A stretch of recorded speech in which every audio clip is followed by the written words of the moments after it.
Friends, എല്ലാവർക്കും guide four കെമിസ്ട്രിയിലേക്ക് സ്വാഗതം. അപ്പോൾ ഇന്ന് നമ്മൾ ക്ലാസ് 11 കെമിസ്ട്രിയിലെ 7th ചാപ്റ്റർ ആയിട്ടുള്ള ഇക്വിലിബ്രിയത്തിൻ്റെ പ്രീവിയസ് ഇയർ ക്വസ്റ്റ്യൻസ് ആണ് കേട്ടോ ഡിസ്കസ് ചെയ്യാൻ പോണേ. ഇതിനു മുമ്പ് ഞാൻ കുറേ ഇംപ്രൂവ്മെൻറ്റ് വീഡിയോസ് ചെയ്തിട്ടുണ്ടായിരുന്നു. സോ അതാരെങ്കിലും കാണാത്തവരുണ്ടെങ്കിൽ ഐ ബട്ടൺ ഒന്ന് ക്ലിക്ക് ചെയ്യുക. അപ്പോൾ നിങ്ങൾക്ക് എൻ്റെ ആ വീഡിയോസിലേക്ക് പോകാൻ സാധിക്കും. ഇക്വിലിബ്രിയത്തിൻ്റെ തന്നെ കൺസെപ്റ്റ് ബേസ്ഡും ചെയ്തിട്ടുണ്ടായിരുന്നു കേട്ടോ. സോ അപ്പോൾ നമുക്ക് ഇന്നത്തെ വീഡിയോയിലേക്ക് കിടക്കാം. First question, an aqueous solution of NaCl is neutral while that of CuCl2 is acidic. Why? NaCl എന്ന് പറഞ്ഞതിൻ്റെ ഒരു aqueous solution എടുത്താൽ അത് ന്യൂട്രൽ ആണ്, പക്ഷേ CuCl2 എടുക്കുമ്പോൾ അസിഡിക് ആണ്. എന്തുകൊണ്ടാണെന്നാണ് ചോദിക്കുന്നത്. July 2019 ചോദിച്ചതാട്ടോ. So NaCl is a salt of strong acid HCl and a strong base NaOH. So it is neutral. But CuCl2 is a salt of strong acid HCl and weak base CuOH twice. So it is acidic. അപ്പോൾ NaCl എന്ന് പറഞ്ഞാൽ HCl എന്ന് പറഞ്ഞ strong ആസിഡിൻ്റെയും NaOH എന്ന് പറഞ്ഞ strong ബേസിൻ്റെയും കൂടിയിട്ടുള്ള സോൾട്ടാണ്. അതുകൊണ്ട് അത് ന്യൂട്രലായി. CuCl2 എന്ന് പറഞ്ഞാൽ HCl എന്ന് പറഞ്ഞ സ്ട്രോങ് ആസിഡിൻ്റെയും CuOH twice എന്ന് പറഞ്ഞാൽ വീക്ക്, അതുകൊണ്ട് അത് അസിഡിക്കായി. ഒന്നുകൂടി ക്ലിയർ ആയിട്ട് പറയാം. ആദ്യം തന്നെ NaClനെ എങ്ങനെയാണ് HCl ആണ് സ്ട്രോങ് ആസിഡ് എന്നും NaOH ആണ് സ്ട്രോങ് ബേസ് എന്നും മനസ്സിലായെന്ന് നോക്കാം. നമുക്കറിയാം acid plus base gives salt plus water അല്ലേ. ആസിഡും ബേസും കൂടിയ സോൾട്ടും വാട്ടറാണ് നമുക്ക് കിട്ടുക. അറിയില്ലെങ്കിൽ അതൊന്ന് എവിടെയെങ്കിലും നോട്ട് ചെയ്തോളൂ കേട്ടോ. എപ്പോഴും അങ്ങനെയാണ്, ഒരു ആസിഡും ബേസും ചേർന്നാൽ സോൾട്ടും വാട്ടറാണ് കിട്ടുക. അപ്പോൾ NaCl എന്ന് പറയുന്നത് സോൾട്ടാണെന്ന് അറിയാലോ, സാധാ നമ്മുടെ സോൾട്ട്. അപ്പോൾ ആ സോൾട്ടിലേക്ക് നമ്മൾ വാട്ടർ ആഡ് ചെയ്യാം. ഇത് നമുക്ക് ചെക്ക് ചെയ്യാൻ വേണ്ടിയിട്ടാട്ടോ, എന്താണ് അതിൻ്റെ സ്ട്രോങ് ആസിഡ് അല്ലെങ്കിൽ എന്താണ് അതിൻ്റെ ആസിഡ്, എന്താണ് അതിൻ്റെ ബേസ് എന്ന് കണ്ടുപിടിക്കാൻ വേണ്ടിയിട്ട് ചെയ്യണ പരിപാടി കേട്ടോ. ഒരു ഷോർട്ട് ട്രിക്കാണ്. അപ്പോൾ എന്താ ചെയ്യണതെന്ന് വെച്ചാൽ നമ്മുടെ സോൾട്ട് ഇപ്പോൾ വേറെ തന്നേക്കുന്നത് NaCl ആണ്. അപ്പോൾ അതിൻ്റെ ഒപ്പം വെള്ളം ആഡ് ചെയ്യാം. അപ്പോൾ നമുക്ക് എന്താ കിട്ടുക, ആസിഡും ബേസ് അല്ലേ. സോ NaCl + H2 എന്ന് പറഞ്ഞാൽ എന്താ, H+ഉം OH-ഉം. അപ്പോൾ നമുക്ക് എന്ത് കിട്ടും, NaOHും HClഉം കിട്ടും അല്ലേ. അപ്പോൾ NaOH എന്ന് പറഞ്ഞാൽ സ്ട്രോങ് ബേസാണ്, HCl എന്ന് പറഞ്ഞാൽ സ്ട്രോങ് ആസിഡാണ്. അപ്പോൾ രണ്ട് സ്ട്രോങ്ങിൻ്റെ സോൾട്ട് എന്ന് പറയുന്നത് ന്യൂട്രൽ ആവില്ലേ, അതാണ് ഉദ്ദേശിക്കുന്നത്. അപ്പോൾ രണ്ട് സ്ട്രോങ് ആയിട്ടുള്ള ആൾക്കാർ കൂടിയ ന്യൂട്രൽ ആവും. അങ്ങനെയാണല്ലോ നമ്മൾ പഠിച്ചത്. സ്ട്രോങ് ആയിട്ടുള്ള ആസിഡും സ്ട്രോങ് ആയിട്ടുള്ള ബേസും കൂടിയ ന്യൂട്രൽ ആവും. സ്ട്രോങ് ആയിട്ടുള്ള ആസിഡും വീക്ക് ആയിട്ടുള്ള ബേസിലും കൂടിയ ആ സോൾട്ട് അസിഡിക് ആവും. വീക്ക് ആയിട്ടുള്ള ആസിഡും സ്ട്രോങ് ആയിട്ടുള്ള ബേസും കൂടിയ അത് ബേസിക് ആവും. പിന്നെ ഉള്ള കണ്ടീഷൻ എന്ന് പറഞ്ഞാൽ വീക്ക് ആസിഡും വീക്ക് ബേസാണ്, അത് ആ ആസിഡ്സിനൊക്കെ ഡിപ്പെൻഡ് ചെയ്തിരിക്കും. ഓക്കെ, അപ്പോൾ നമുക്കിവിടെ നോക്കാം. CuCl2 എടുത്ത് നോക്കാം. ഇനി NaClന് മനസ്സിലായി നമുക്ക് NaOH HCl ആണ് സ്ട്രോങ് ആയിട്ടുള്ള ആസിഡും ബേസ് എന്ന് കിട്ടി അല്ലേ. ഇനി അടുത്ത CuCl2കളിലേക്ക് നമ്മളൊരു H2O വെള്ളം ആഡ് ചെയ്യാണ്. അങ്ങനെ ആഡ് ചെയ്യുമ്പോൾ നമുക്ക് എന്ത് കിട്ടും, CuOH twice HClഉം കിട്ടും അല്ലേ. H2O എന്ന് പറഞ്ഞാൽ H+ഉം OH-ഉം. അപ്പോൾ Cuവിൻ്റെ ഒപ്പം OH പോവും, Clൻ്റെ ഒപ്പം H പോവും, അപ്പോൾ HClഉം കിട്ടി. അപ്പോൾ HCl ഒരു സ്ട്രോങ് ആസിഡാണ്, CuOH twice ഒരു വീക്ക് ബേസാണ്. അപ്പോൾ ഇത് രണ്ടും കൂടിയ വീക്ക് ബേസും സ്ട്രോങ് ആസിഡും കൂടിയിട്ടാണ് CuCl2 എന്ന് പറഞ്ഞ സോൾട്ട് അസിഡിക് ആവണത്. ഓക്കെ, അപ്പോൾ ഇങ്ങനെയാണ് ഇതിൻ്റെ കണ്ടുപിടിക്കുക.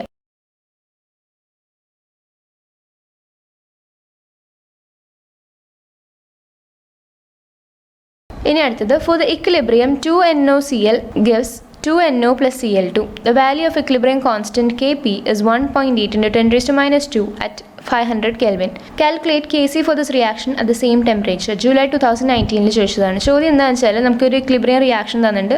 സോ അതിൻ്റെ ഇക്വിലിബ്രിയം കോൺസ്റ്റൻറ്റും തന്നിട്ടുണ്ട്, അതായത് Kp തന്നിട്ടുണ്ട്, ടെമ്പറേച്ചർ തന്നിട്ടുണ്ട്. അപ്പോൾ ഈ ടെമ്പറേച്ചറിലുള്ള Kcൻ്റെ വാല്യൂ എന്താണെന്നാണ് ചോദിക്കുന്നത്. ആദ്യം തന്നെ തന്നിരിക്കുന്ന കാര്യങ്ങളൊക്കെ എഴുതാം. തന്നിരിക്കുന്ന കാര്യങ്ങൾ എഴുതുമ്പോൾ നമ്മൾ എന്ത് എഴുതണം, 2NoCl gives 2No plus Cl2. Physical state എഴുതിക്കൊള്ളൂ കേട്ടോ. അപ്പോൾ നമുക്ക് Kp തന്നിട്ടുണ്ട് 1.8 × 10⁻², ടെമ്പറേച്ചർ 500 Kelvin. Kc നമുക്ക് കണ്ടുപിടിക്കണം. Kc കണ്ടുപിടിക്കാൻ വേണ്ടിയിട്ട് Kpയും Kcയും തമ്മിലുള്ള റിലേഷൻസ് എന്താ ഞാൻ പറഞ്ഞിട്ടുണ്ട്. എങ്ങനെയാണ് നമ്മളൊരു ഇക്വേഷൻ കണ്ടുപിടിക്കുക, ആദ്യം തന്നിരിക്കണത് എഴുതുക, പിന്നെ എന്താണ് കണ്ടുപിടിക്കേണ്ടതെന്ന് എഴുതുക.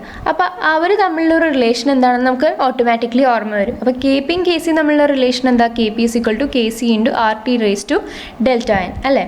അപ്പോൾ ആറിൻ്റെ വാല്യൂ ഇവിടെ നമുക്ക് ബാക്കിയുള്ളവരുടെ യൂണിറ്റ്സ് വെച്ചിട്ട് കണ്ടുപിടിക്കാം. അപ്പോൾ 0.083 L/Bar/Kelvin/mol. ഇനി T എന്ന് പറയുമ്പോൾ 500 Kelvin, that is already given. ഇനി നമുക്ക് വേണ്ടത് എന്താ, Δn. അപ്പോൾ ഈ റിയാക്ഷനിൽ നോക്കുമ്പോൾ ഇവിടെ 2 + 3 ആണ് പ്രൊഡക്റ്റ് സൈഡിലുള്ള NP - NR എന്നല്ലേ Δn എന്ന് പറഞ്ഞാൽ. സോ ഇവിടെ പ്രൊഡക്റ്റ് സൈഡിൽ 2 + 1 നമ്പർ ഓഫ് മോൾസ് നോക്കുമ്പോൾ -2. അപ്പോൾ റിയാക്ടൻ സൈഡിൽ 2ഉം, അപ്പോൾ 3 - 2 എന്ന് പറഞ്ഞാൽ 1.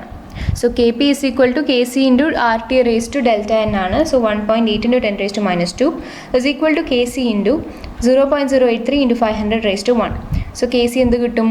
4.33 ഇൻറ്റു 10 റേസ് ടു -4 എന്ന് കിട്ടും.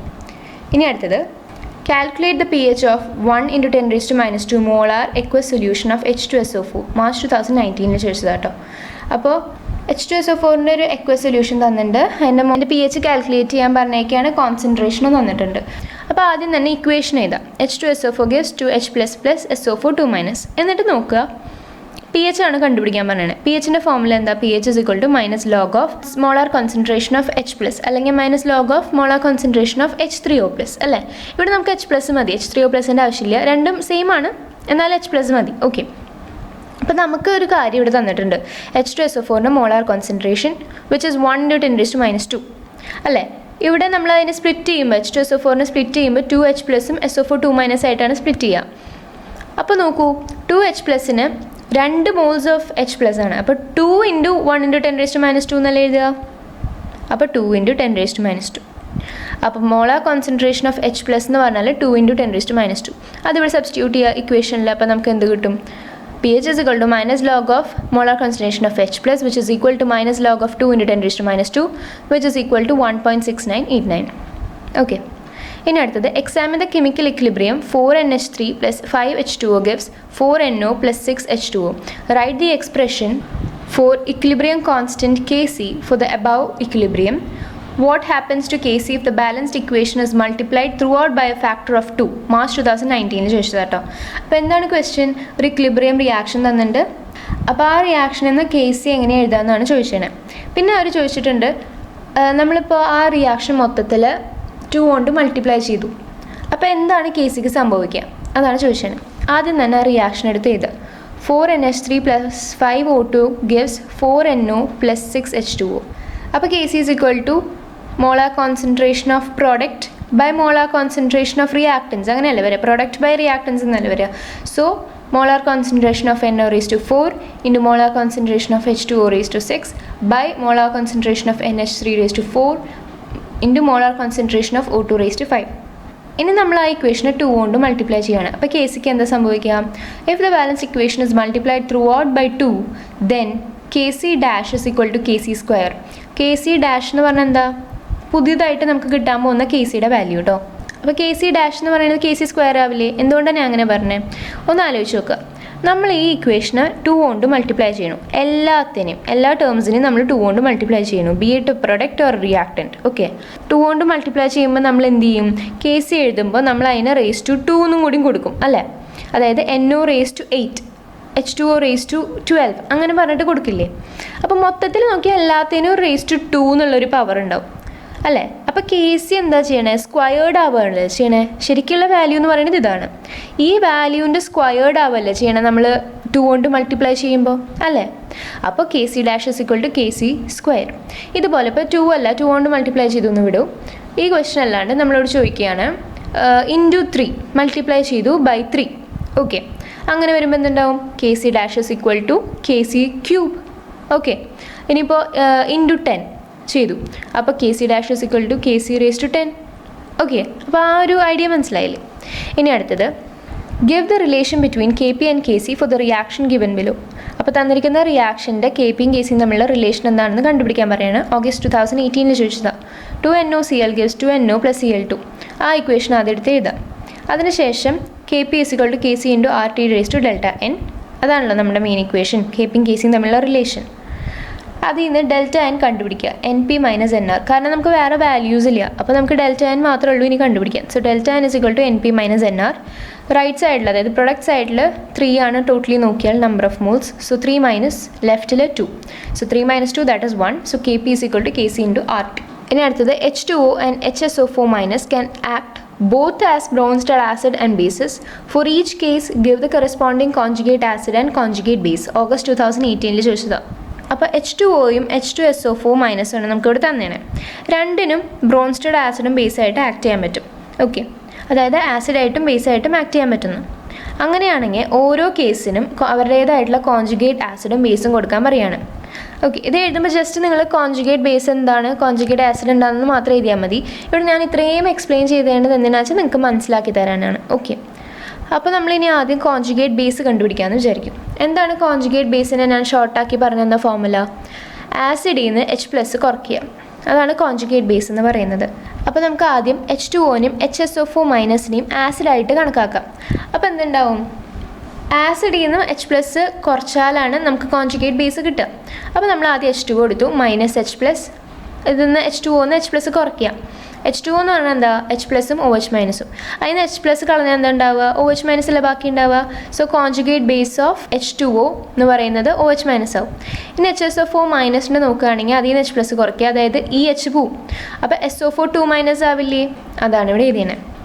ഇനി കോൺജുഗേറ്റ് ബേസ് അപ്പോൾ നമുക്ക് എന്ത് കിട്ടി? OH- SO4 2-.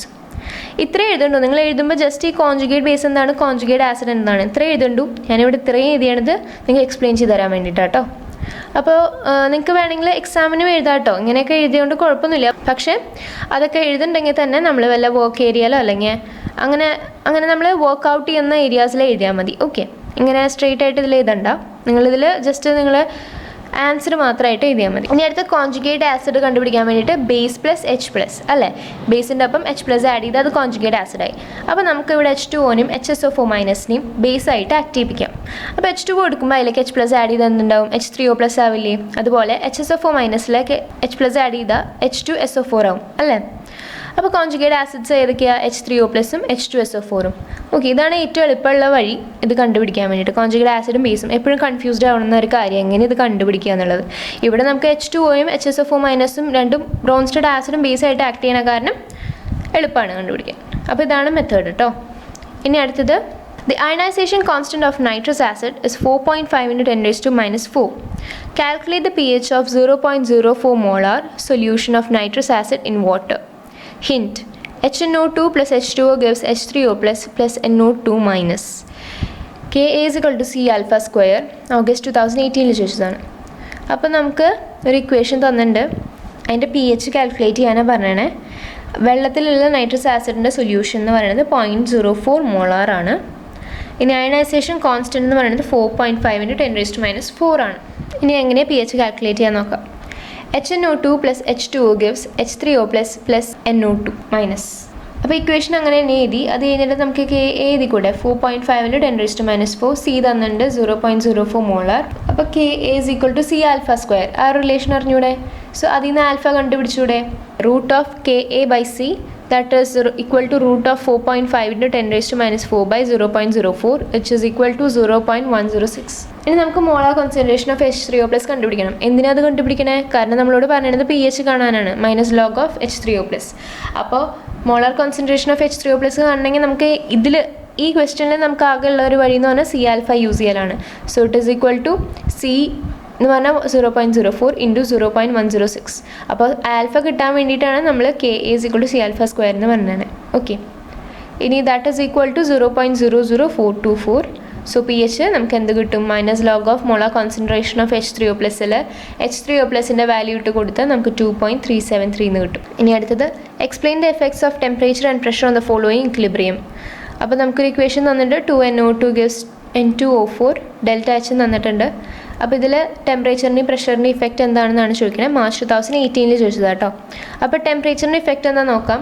Here the forward reaction is exothermic, so low temperature favours this process. ഇനി ഇഫക്റ്റ് ഓഫ് പ്രഷർ എന്ന് പറഞ്ഞാൽ as a result of forward reaction the number of moles of gaseous species decreases, so high pressure favours a forward reaction. നമുക്ക് ആദ്യം തന്നെ ഇങ്ങനത്തെ ഒരു question തരുമ്പോൾ reaction എടുത്ത് എഴുതുക കേട്ടോ. ഞാനിവിടെ എടുത്ത് എഴുതിയിട്ടില്ല.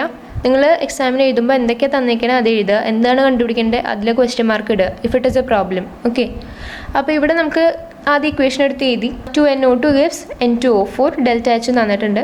അപ്പോൾ ടെമ്പറേച്ചറിൻ്റെ കാര്യം നോക്കുകയാണെങ്കിൽ നമ്മൾ എക്സോതെർമിക് ആണ് അല്ലേ, ΔH മൈനസ് ആണ് വരുന്നത്. മൈനസ് എന്ന് പറഞ്ഞാൽ എന്താ? എക്സോതെർമിക്. ഓക്കെ, ഹൈ ടെമ്പറേച്ചറിലാണ് ഇരിക്കുന്നത്.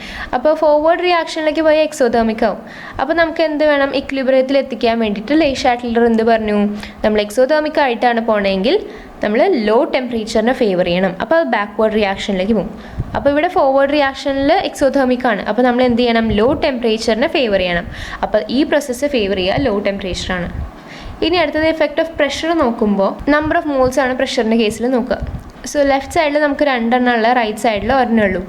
അപ്പോൾ നമുക്ക് ഫോർവേഡ് റിയാക്ഷനാണ് വേണ്ടത്. അതിന് വേണ്ടിയിട്ട് നമ്മൾ എന്ത് ചെയ്യണം? ഹൈ പ്രഷറിലാക്കണം. ഹൈ പ്രഷറാക്കിയാലേ ഫോർവേഡ് റിയാക്ഷൻ നടക്കുള്ളൂ, അല്ലെങ്കിൽ ബാക്ക്വേർഡ് റിയാക്ഷൻ ആയിരിക്കും എപ്പോഴും പോവുക. അപ്പോൾ ഇവിടെ 2 moles ആണുള്ളത്, ലെഫ്റ്റിൽ റൈറ്റിൽ 1 mole ഉള്ളൂ.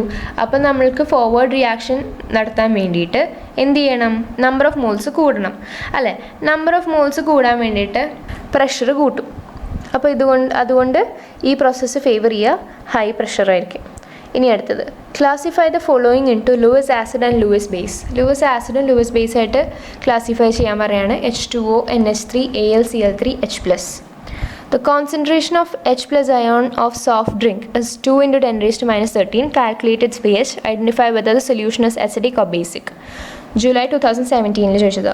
അപ്പോൾ നമുക്ക് ആദ്യത്തെ ഈ പാർട്ട് എന്താണെന്ന് നോക്കാം. നമ്മളോട് ലൂയിസ് ആസിഡും ലൂയിസ് ബേസ് ആയിട്ട് ക്ലാസിഫൈ ചെയ്യാനാണ് പറഞ്ഞത്. അപ്പോൾ ഇതിൽ ഏതാണ് ലൂയിസ് ആസിഡ്? AlCl3ഉം H+ഉം. ഏതാണ് ലൂയിസ് ബേസ്? H2Oയും NH3. ഞാൻ പറഞ്ഞിട്ടുണ്ടായിരുന്നത് എങ്ങനെ കണ്ടുപിടിക്കുക എന്നുള്ളത്. അപ്പോൾ ഇത് എങ്ങനെ കണ്ടുപിടിക്കാമെന്ന് അറിയണമെങ്കിൽ എൻ്റെ ഇക്ലിബ്രിയത്തിനെ ബേസ് ചെയ്തിട്ടുള്ള ഇംപ്രൂവ്മെൻറ്റ് വീഡിയോയിൽ കൺസെപ്റ്റ് ബേസ്ഡ് എന്ന് പറഞ്ഞിട്ടൊരു വീഡിയോ ഉണ്ട്. സോ അത് ആരെങ്കിലും കാണാത്തവരുണ്ടെങ്കിൽ ഐ ബട്ടൺ ഒന്ന് ക്ലിക്ക് ചെയ്യുക. അപ്പോൾ നിങ്ങൾക്ക് എൻ്റെ ആ വീഡിയോയിലേക്ക് പോകാൻ സാധിക്കും. അപ്പോൾ ആ വീഡിയോ കണ്ടു നോക്കുക, അതിനുശേഷം മാത്രം ക്വസ്റ്റ്യൻസിലേക്ക് കിടക്കാം കേട്ടോ. അതിലൊരു ഷോർട്ട് ട്രിക്ക് ഞാൻ പറഞ്ഞിട്ടുണ്ട്, ഇത് പെട്ടെന്ന് കണ്ടുപിടിക്കാൻ വേണ്ടിയിട്ട്. ഇനി ബി പാർട്ട് നോക്കുമ്പോൾ നമുക്കൊരു സോഫ്റ്റ് ഡ്രിങ്ക്, അതിലുള്ള H+ൻ്റെ കോൺസെൻട്രേഷൻ എന്ന് പറയുന്നത് 2 × 10⁻13 ആണ്. pH കാൽക്കുലേറ്റ് ചെയ്തിട്ട് ആ pH വഴി സൊല്യൂഷൻ അസിഡിക് ആണോ ബേസിക് ആണോ എന്ന് ചോദിക്കുകയാണ്. സോ ആദ്യം തന്നെ molar concentration of H+ = 2 × 10⁻13. pH എന്ന് പറയുന്നത് -log of H+ അല്ലേ? അപ്പോൾ ആ വാല്യൂ ഇട്ട് കൊടുക്കുക. അപ്പോൾ നമുക്ക് എന്ത് കിട്ടും? pH 12.699.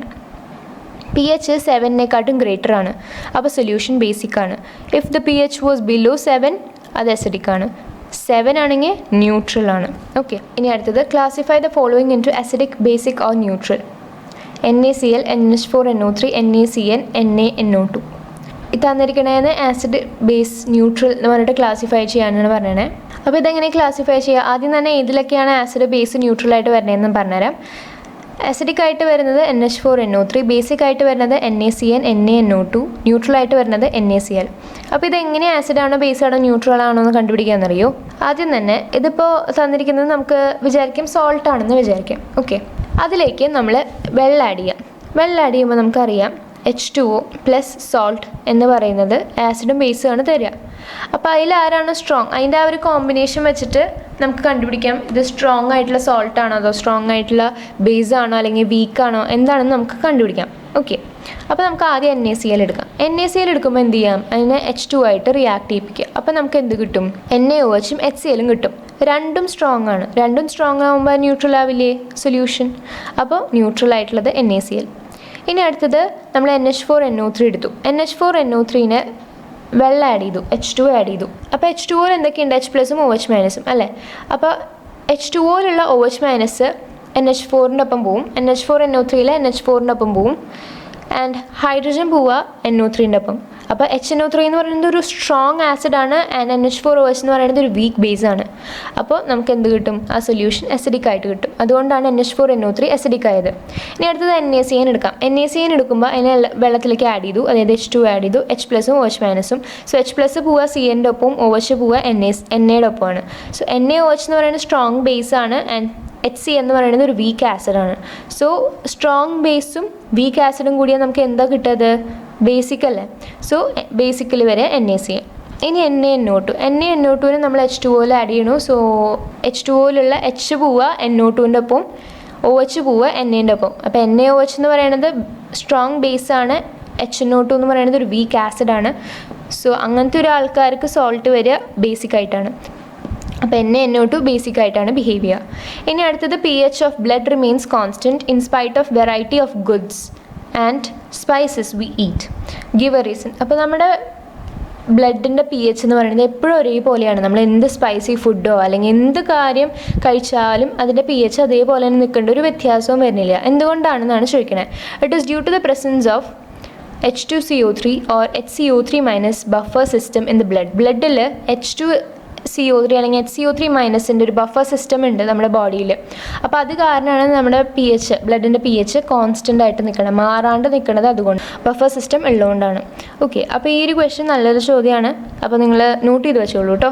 ഈ ഒരു ക്വസ്റ്റ്യൻ. പിന്നെ നമ്മൾ ഇങ്ങനത്തെ ഒരു ഗിവ് റീസൺ എന്ന് പറയുന്ന ക്വസ്റ്റ്യൻ എഴുതുമ്പോൾ ആദ്യം തന്നെ അവർ തന്നിരിക്കുന്ന ആ സ്റ്റേറ്റ്മെൻറ്റ് എഴുതുക. അത് കഴിഞ്ഞിട്ട് ദിസ് ഇസ് ഡ്യൂ ടു അല്ലെങ്കിൽ ദിസ് ഇസ് ബിക്കോസ് ഓഫ് എന്ന് പറഞ്ഞ് എഴുതുക. ഇങ്ങനെ ഷോർട്ടാക്കി എഴുതരുത് കേട്ടോ, ഫുള്ളായിട്ട് എഴുതണേ. ഇനി അടുത്തത് the solubility of MgOH twice at 298 Kelvin is 1.5 × 10⁻⁴. Calculate the solubility product. March 2017 ചോദിച്ചതാണ് കേട്ടോ ഈ ക്വസ്റ്റ്യൻസ് എല്ലാം. അപ്പോൾ MgOH twice തന്നിട്ടുണ്ട്. അതിൻ്റെ സോളിബിലിറ്റി എന്ന് പറയുന്നത് 1.5 × 10⁻⁴ ആണ്. ടെമ്പറേച്ചർ തന്നിട്ടുണ്ട്.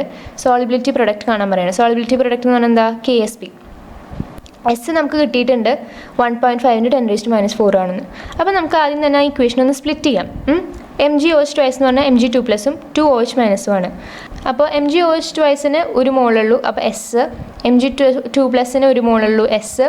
2OH- 2 മോൾസ് ഉണ്ട്, അപ്പോൾ 2s. അപ്പോൾ നമ്മൾ solubility of MgOH twice S ആക്കിയിട്ട് എടുത്തേക്കാണ്. അത് അങ്ങനെ തന്നെ എഴുതണം കേട്ടോ എക്സാമിന്. അതായത് ഏതിൻ്റെയാണോ നമ്മൾ സോളിബിലിറ്റി ഒരു വേരിയബിൾ ആയിട്ട് എടുക്കുന്നത് അത് എഴുതണം. അല്ലാതെ solubility of MgOH twice S എന്ന് പറഞ്ഞിട്ട് എഴുതാം, അല്ലെങ്കിൽ BS എന്ന് പറഞ്ഞിട്ട് എഴുതാം. അപ്പോൾ KSB എന്ത് വരും? Molar concentration of Mg2+ into molar concentration of OH- 2. എന്തുകൊണ്ടാണ് OH- 2 വന്നത്? കാരണം 2 OH- ഉണ്ടായിരുന്നില്ലേ, അപ്പോൾ അത് ⁻²2. അപ്പോൾ S × 2s ⁻²2, അപ്പോൾ 4s³ എന്ന് കിട്ടും. അപ്പോൾ എസ് നമുക്ക് ഓൾറെഡി തന്നിട്ടുണ്ട്. ആ വാല്യൂ സബ്സ്റ്റിറ്റ്യൂട്ട് ചെയ്താൽ നമുക്ക് KSB 1.35 × 10⁻11 എന്ന് കിട്ടും. ഇനി അടുത്തത് give the relation between solubility product and solubility of BaSO4.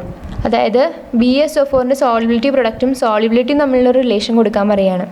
പിന്നെ ചോദിച്ചിരുന്നത് solubility product of BaSO4 is 1.2 × 10⁻10 at 298 Kelvin. Calculate the solubility of BaSO4 at 298 Kelvin. September 2016 ചോദിച്ചതാട്ടോ ഈ 3 ക്വസ്റ്റ്യൻസും. അതായത് ഇതിൽ ചോദിച്ചിരുന്നത് എന്താണെന്ന് വെച്ചാൽ BaSO4ൻ്റെ സോളിബിലിറ്റി പ്രൊഡക്റ്റ് തന്നിട്ടുണ്ട്, സോളിബിലിറ്റി കണ്ടുപിടിക്കാനാണ് പറയുന്നത്, ടെമ്പറേച്ചറും തന്നിട്ടുണ്ട്. ഇനി difference between homogeneous and heterogeneous equilibria. Homogeneous എക്വിലിബ്രിയവും ഹെട്രോജീനസ് എക്വിലിബ്രിയവും തമ്മിലുള്ള ഡിഫറൻസസ് എന്താണെന്ന്. ഓക്കെ, ആദ്യം തന്നെ നമുക്ക് BaSO4ൻ്റെ സോളിബിലിറ്റി പ്രൊഡക്റ്റും സോളിബിലിറ്റിയും തമ്മിലുള്ള റിലേഷൻ നോക്കാം. അപ്പോൾ BaSO4നെ സ്പ്ലിറ്റ് ചെയ്യുക, Ba2++ SO4 2-. അങ്ങനെ സ്പ്ലിറ്റ് ചെയ്യുമ്പോൾ ഓരോന്നിനും ഓരോ മോൾസ് വീതമുള്ളൂ. സോ എസ് എന്ന് എടുക്കാം, S. അപ്പോൾ KSB എന്ന് പറയുന്നത് S × S ആയിരിക്കും, കാരണം molar concentration of Ba2+ into molar concentration of SO4 2-. So S² എന്ന് കിട്ടും. അപ്പോൾ ഇതാണ് KSBയും സോളിബിലിറ്റിയും പ്രൊഡക്റ്റും തമ്മിലുള്ള റിലേഷൻ. ഇനി നമുക്ക് സോളിബിലിറ്റി പ്രൊഡക്റ്റ് എത്രയാണ് തന്നിട്ടുണ്ട്, സോളിബിലിറ്റി കണ്ടുപിടിക്കാനാണ് പറയുന്നത്. ടെമ്പറേച്ചറിൻ്റെ ആവശ്യം ഇവിടെ ഇല്ല, എന്നാലും തന്നിട്ടുണ്ട് അവർ. അപ്പോൾ റിലേഷൻ നമ്മൾ ഓൾറെഡി ഫസ്റ്റ് പാർട്ടിൽ ചെയ്തിട്ടുണ്ടായിരുന്നു. KSB = S². സോ KSB എന്ന് പറയുന്നത് 1.2 × 10⁻10 ആണ്, അത് അവർ തന്നിട്ടുണ്ട്. അപ്പോൾ എസ് കണ്ടുപിടിക്കാൻ വേണ്ടിയിട്ട് നമ്മൾ എന്ത് ചെയ്യണം? √KSB എന്ന് എടുക്കണം. അങ്ങനെ എടുക്കുമ്പോൾ നമുക്ക് കിട്ടുന്നതാണ് 1.09 × 10⁻5 മോളാർ. ഇനി നമ്മളോട് പറഞ്ഞത് ഹോമോജീനിയസ് ഹെട്രോജീനിയസ് നമ്മൾ ഡിഫറൻഷിയേറ്റ് ചെയ്യാനാണ്. സോ ഹോമോജീനിയസ് എക്വിലിബ്രിയ എന്ന് പറയുന്നത് all the reactants and products are in the same phase or same state. Okay, അതായത് എല്ലാ റിയാക്ടൻസും പ്രൊഡക്ട്സും ലെഫ്റ്റ് സൈഡിലുള്ള റിയാക്ടൻസ് ആയാലും റൈറ്റ് സൈഡിലുള്ള പ്രൊഡക്ട്സ് ആയാലും സെയിം ഫേസിലായിരിക്കും ഉണ്ടാവുക. അതായത് ഇപ്പോൾ ഗേഷ്യസ് സ്റ്റേറ്റ് ആണ്. ഒരു എക്സാമ്പിൾ എടുക്കുകയാണെങ്കിൽ N2+3H2 gives 2NH3. എല്ലാം ഗേഷ്യസ് സ്റ്റേറ്റിലാണ് ഇരിക്കുന്നത്. അപ്പോൾ അങ്ങനത്തെ തന്നെയാണ് ഹോമോജീനിയസ് എക്വിലിബ്രിയ എന്ന് പറയാം. ഇത് ഗേഷ്യസ് തന്നെ ആവണമെന്നില്ല, സോളിഡ് ഫേസ് ആയാലും കുഴപ്പമില്ല. ഇനി അടുത്തത് ഹെട്രോജീനിയസ് എക്വിലിബ്രിയ എന്ന് പറഞ്ഞാൽ the reactants and products are in different phase. റിയാക്ടൻസും പ്രൊഡക്ട്സും പല ഫേസിലാണ്. അതായത് ഇപ്പോൾ CaCO3 gives CaO + CO2. ഇതിൽ CaCO3യും CaOയും സോളിഡ് ഫേസിലാണ്. പക്ഷേ പ്രൊഡക്റ്റ് സൈഡിൽ ഗേഷ്യസ് ഫേസിൽ ഒരു CO2 ഉണ്ട്. അപ്പോൾ അവർ ഡിഫറെൻറ്റ് ഫേസിലായില്ലേ, എല്ലാം ഒരേ ഫേസിലല്ലല്ലോ. സോ അതിനെയാണ് ഹെട്രോജീനിയസ് എക്വിലിബ്രിയ എന്ന് പറയുന്നത്. ഉള്ള ക്വസ്റ്റ്യൻസ് നമുക്ക് അടുത്ത വീഡിയോയിൽ പഠിക്കാം കേട്ടോ. So till then, thank you.